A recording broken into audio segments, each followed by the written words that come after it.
In the previous section, we have discussed about what happens if a dielectric slab of constant K is inserted between the plates of a parallel plate capacitor. As we have already explained this is dielectric slab of thickness T, constant K. D is the original distance between the plates of the parallel plate capacitor. In such a case, the capacity effectively is given by A epsilon naught by D minus T into 1 minus 1 by K. And now I am going to explain you some important cases in this regard.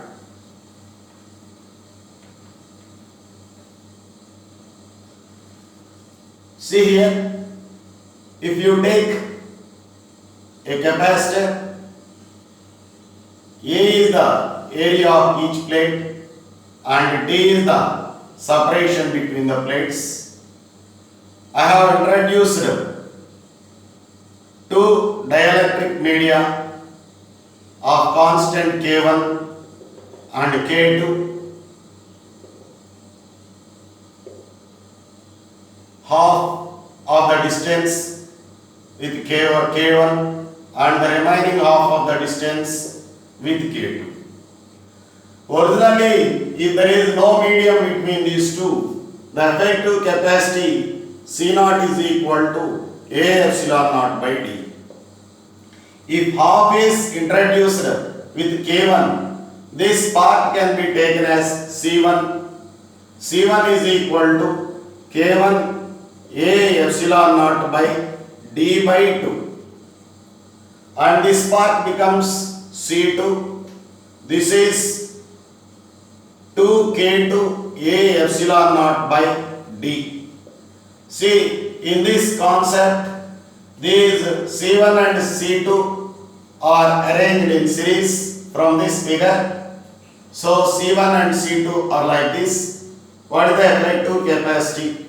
Then C effective is equal to C1 C2 by C1 plus C2, and therefore this C effective is given by 2 K1 into 2 K2 into A epsilon naught by D into A epsilon naught by D by C1 plus C2. That means A epsilon naught 2A epsilon naught by D into K1 plus K2.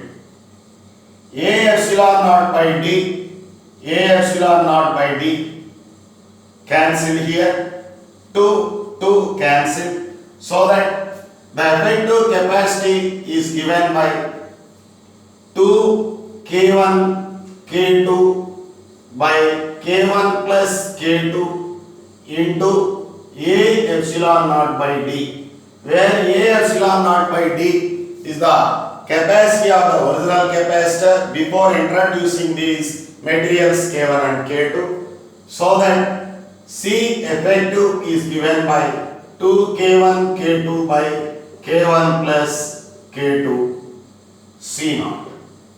See, in this situation, the effective value of this dielectric strength K effective is given by 2 K1 K2 by K1 plus K2. This is the condition if two different media are filled in between the parallel plate capacitor plates, half the distance with K1 and half the distance with K2. And now, what happens to the effective capacity if half the area is filled with K1 and remaining half filled with K2? In that situation, what is going to be happening?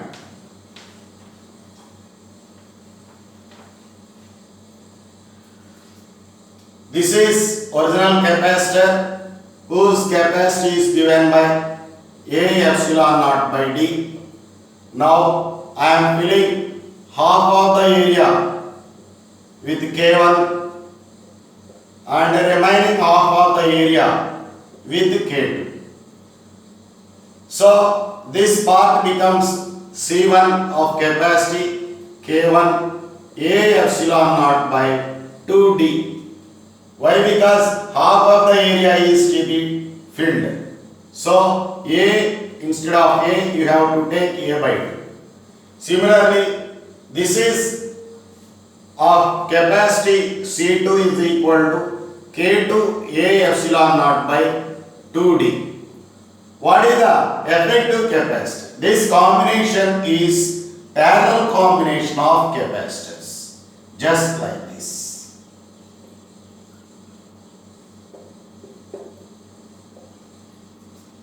So, what is there? C effective is equal to C1 plus C2. This is of C1 capacity, this is of C2 capacity. So, C effective is C1 plus C2 in parallel combination, so that C effective is given by K1 plus K2 by 2 into A epsilon naught by D. This A epsilon naught by D is considered as C naught, that is the original capacity without these materials, so that C effective is given by K1 plus K2 by 2 into C naught. See here, in this situation, the effective value of dielectric strength K effective is given by K1 plus K2 by 2. This is one of the most important cases.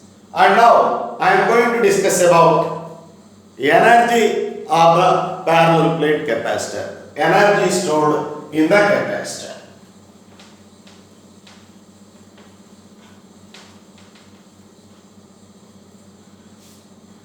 Energy stored in the capacitor.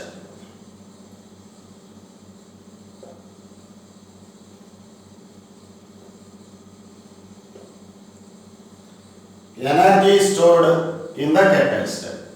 See, this is the capacitor,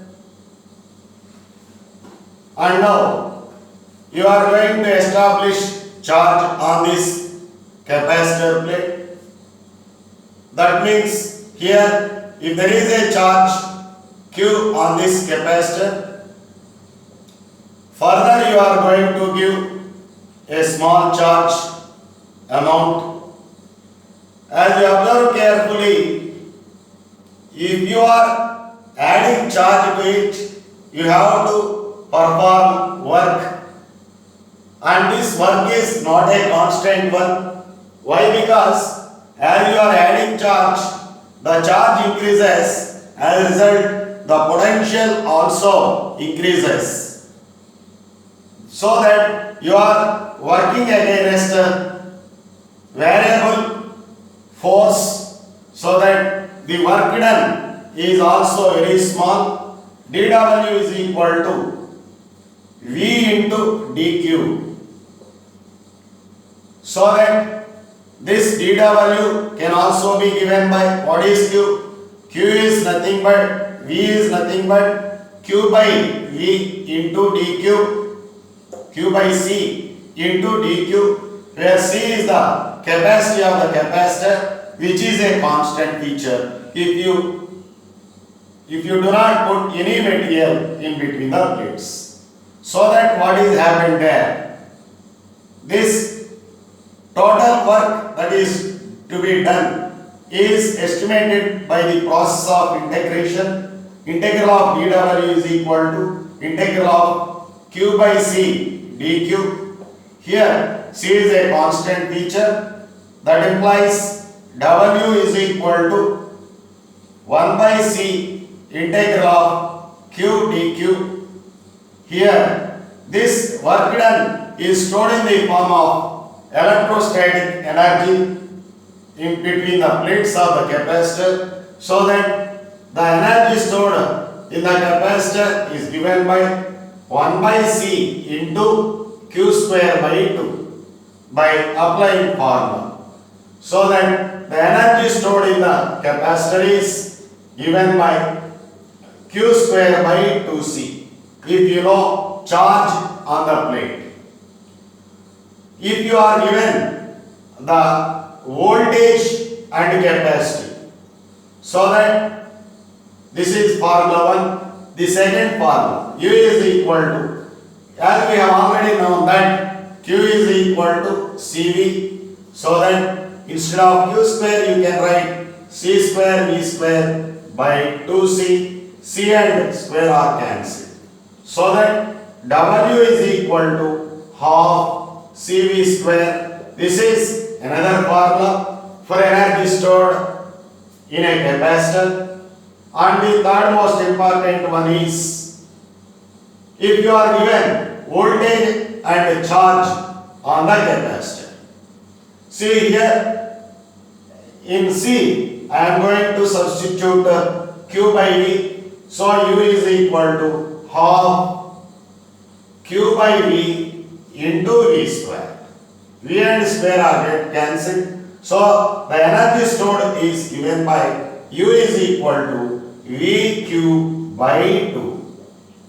Generally this VQ can be taken as the work done, so that U is equal to W by 2. So there is a relation between work done on the capacitor to store the energy, that is U is equal to W by 2. That means if you perform work W, the energy stored in that capacitor is half W. This is most important relation which we have to keep in mind. The first formula, if charge and capacity are given, U is equal to Q square by 2C. If capacity and voltage are given, U is equal to half CV square. If voltage and charge of the capacitor are given, U is equal to VQ by 2. And if you want the relation between work done and energy stored, U is equal to W by 2. And now I am going to discuss about connection of common potential of capacitors whenever they are connected, just like this. See, this is a capacitor of capacity C1 charged to a potential V1. It is connected in parallel to this another capacitor of capacity C2, which is charged to a voltage V2. In such a situation, both the positive plates are in contact and as well as negative plates. And while charging this first capacitor, the charge on the first capacitor plate is Q1 is equal to C1 V1, and the charge on the second capacitor is Q2 is equal to C2 V2. In such a situation, if potentials are different initially and they are connected like this, what happens? The charges are exchanged between these two in such a way until their potentials become equal.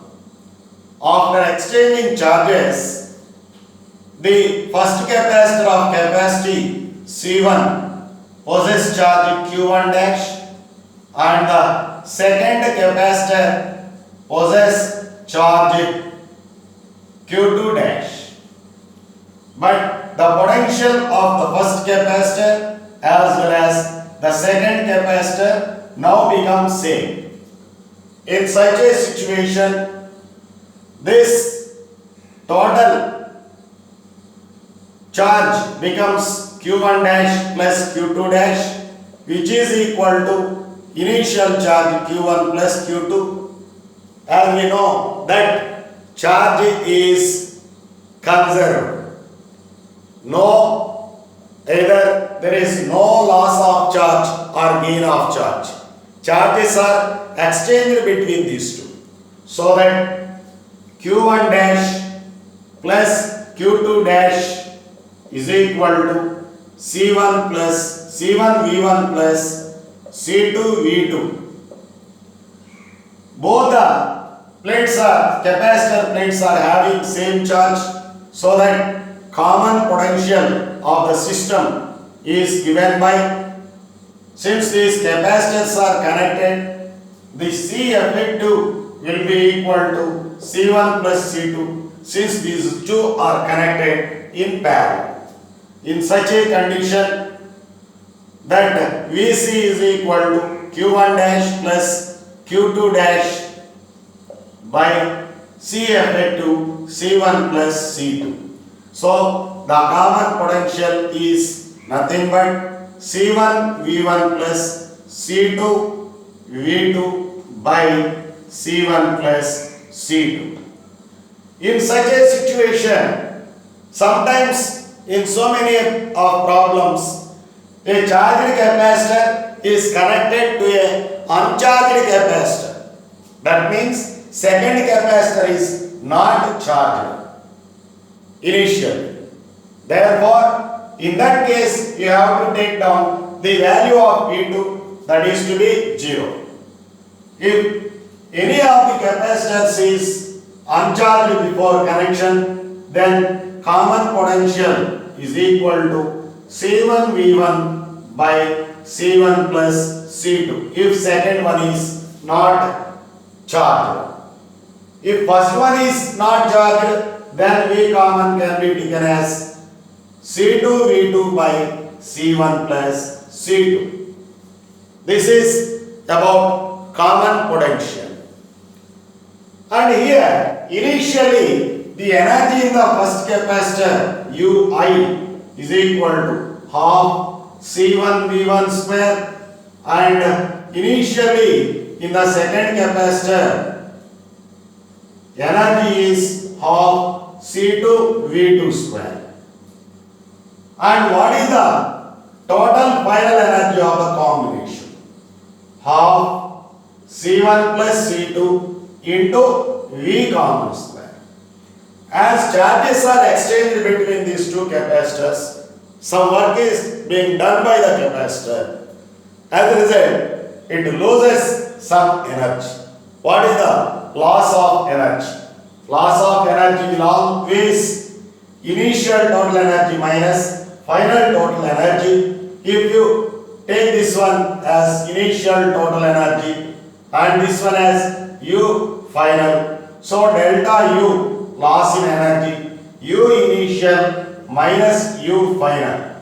Therefore, loss in energy is equal to, if you substitute these values, you can get half C1 C2 by C1 plus C2 into V1 minus V2 whole square.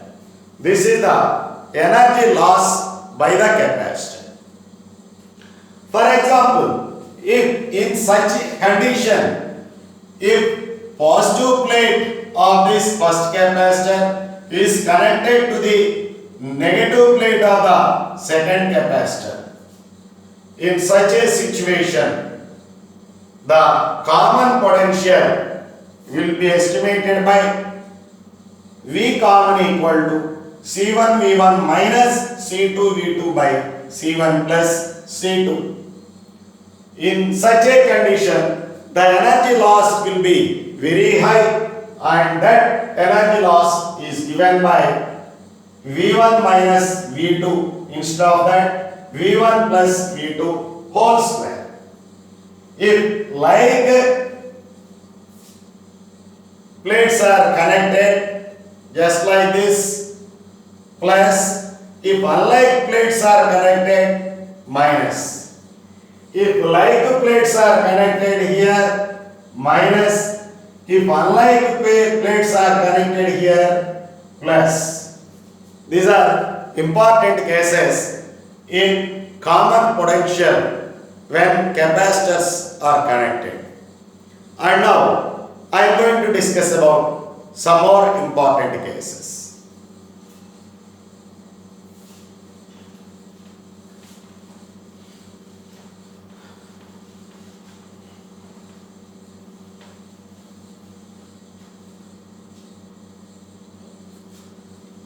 See here, there is a capacitor of capacity C naught.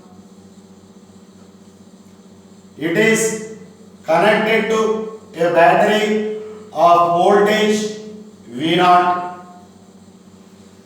This is positive terminal, this is negative terminal, and as you have already known that C naught equal to A epsilon naught by D. What is the charge accumulated on the capacitor plate? The charge accumulated on this capacitor plate is Q naught is equal to K, it is equal to C naught into V naught. Q is equal to CV. And the third parameter, what is the field developed between the plates? That is, there is no medium, potential difference is V naught and the separation is D. So that E is equal to V naught by D. E naught equal to V naught by D. In such a situation, what is the energy stored? The energy stored, fourth one, U naught is equal to half C naught V naught square. These are the initial parameters. Without disconnecting the battery,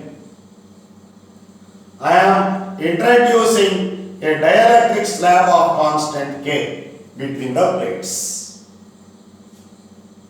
Then what happens to the capacity of the capacitor?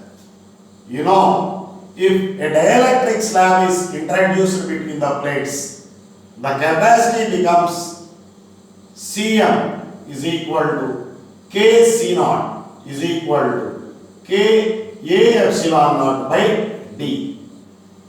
The first part. The second one, what is the charge? Qm is equal to C into Cm into V naught. So that what is Q here? K C naught V naught. As long as the battery is as long as the battery is connected to the capacitor plates, the potential difference across the capacitor plates remains unchanged.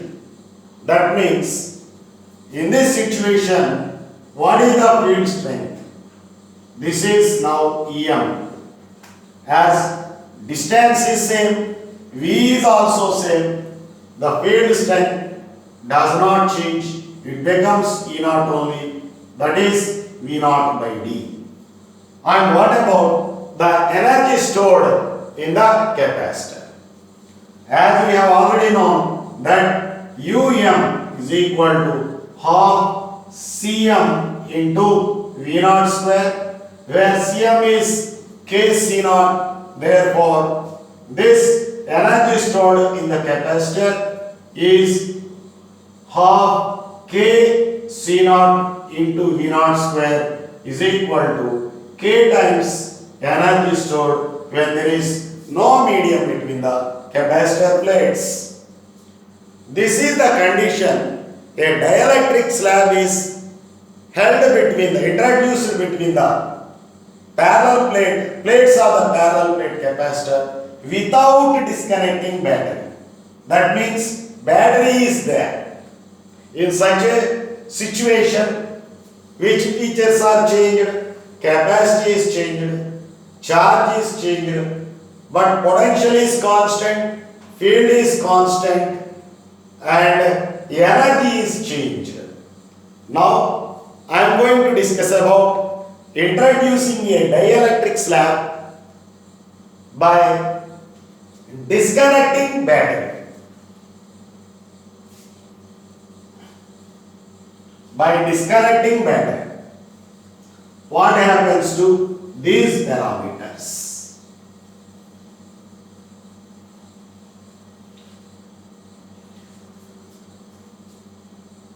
See, before this situation,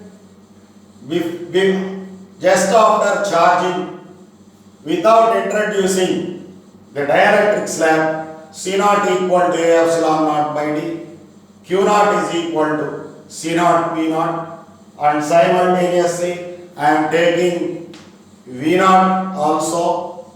V naught equal to Q naught by C naught, and field E naught equal to V naught by D, and the energy U naught equal to half C naught V naught square. In such a situation, by disconnecting battery, a dielectric slab is introduced. Now, what happens to the capacity? The capacity definitely increases because a dielectric slab is introduced. So, Cm is equal to Kc naught. And what happens to the charge?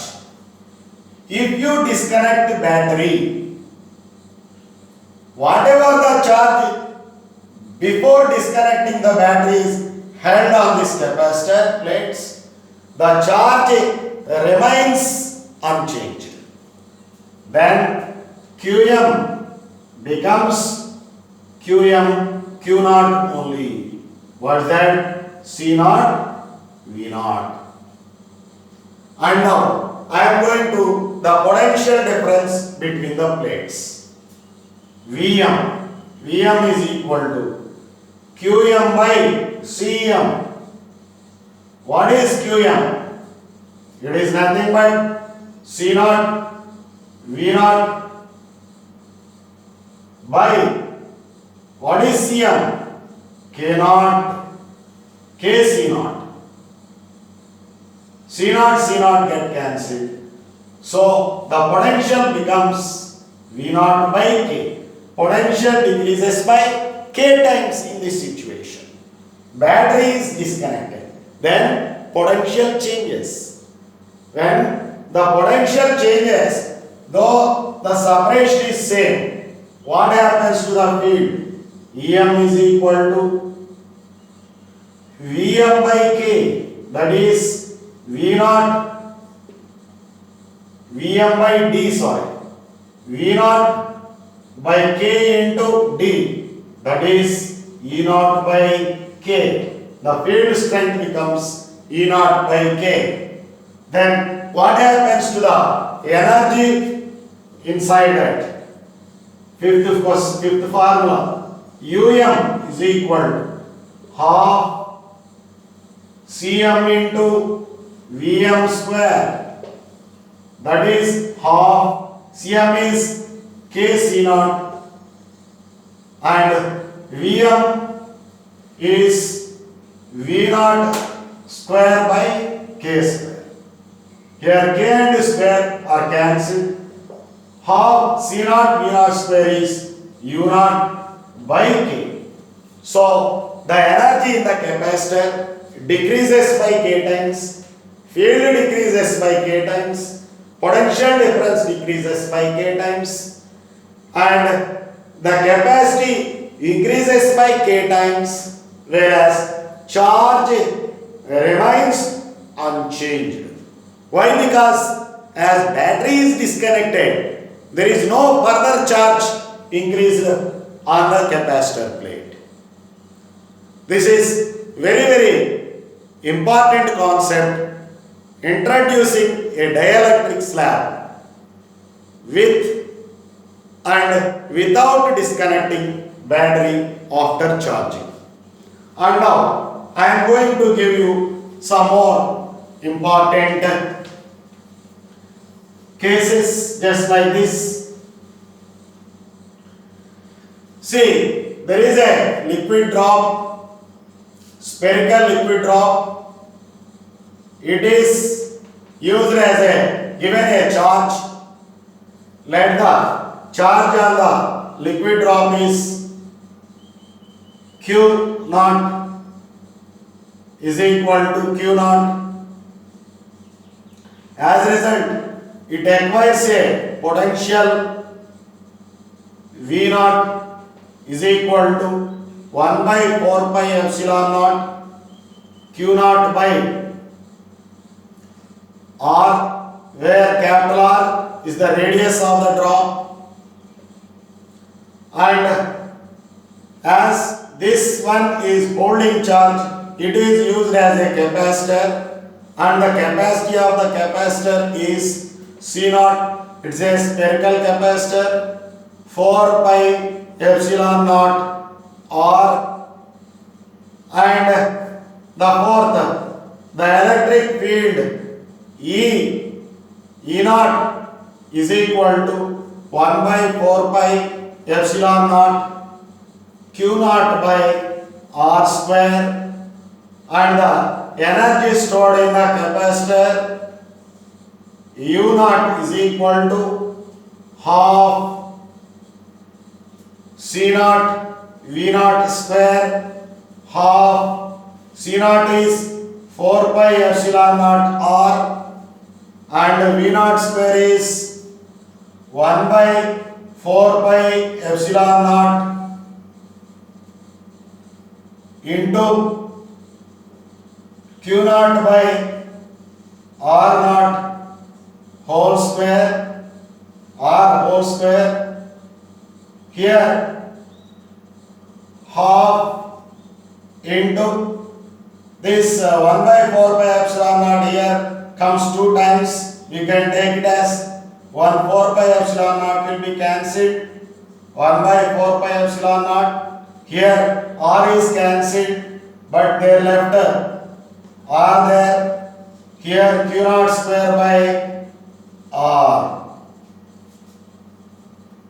So that you can take the energy stored is half 1 by 4 pi epsilon naught Q naught square by R. Otherwise, simply you can take it as half C naught V naught square. These are all the initial parameters, and the radius of this drop is R. Now I am splitting this drop into an identical droplets. Then what happens? The entire volume is n volumes of each droplet. Volume of droplet is 4/3 pi small r cube is equal to volume of entire drop, that is 4/3 pi capital R cube, and 4/3 pi cancelled here, so that small r equal to r by n power 1 by 3. Otherwise, this r can be treated as n power 1 by 3 small r. In such a situation, what is the charge on each droplet? Q dash is equal to Q by n. This charge Q naught is distributed on all the drops equally, so that Q dash will be equal to Q by n. And what is potential of each droplet? That is why this is first formula, second formula, that V dash is equal to 1 by 4 pi epsilon naught Q by n into small r. What is small r here? R by n power 1 by 3. R by n power 1 by 3. What is 1 by 4 pi epsilon naught Q by r? It is nothing but V naught. So, V naught into n power 1 by 3 by n, that equal to n power minus 2 by 3 V naught. This is the potential on each droplet. And if you go through the capacity, third one, capacity C dash is equal to 4 pi epsilon naught small r, but small r equal to r by n power 1 by 3, so that implies C dash equal to 4 pi epsilon naught capital R by n power 1 by 3. So what happens to the capacity? C naught by n power 1 by 3. And now come to this point, the field strength E dash is equal to 1 by 4 pi epsilon naught Q by n into small r square, means capital R square by n power 2 by 3. Then you will get E dash will be equal to 1 by 4 pi epsilon naught Q by R square is E naught into n power 2 by 3 by n is equal to E naught by n power 1 by 3. And if you go for the energy stored, fifth one, energy U dash is equal to half C dash into V dash square. Half, what is C dash? C naught by n power 1 by 3.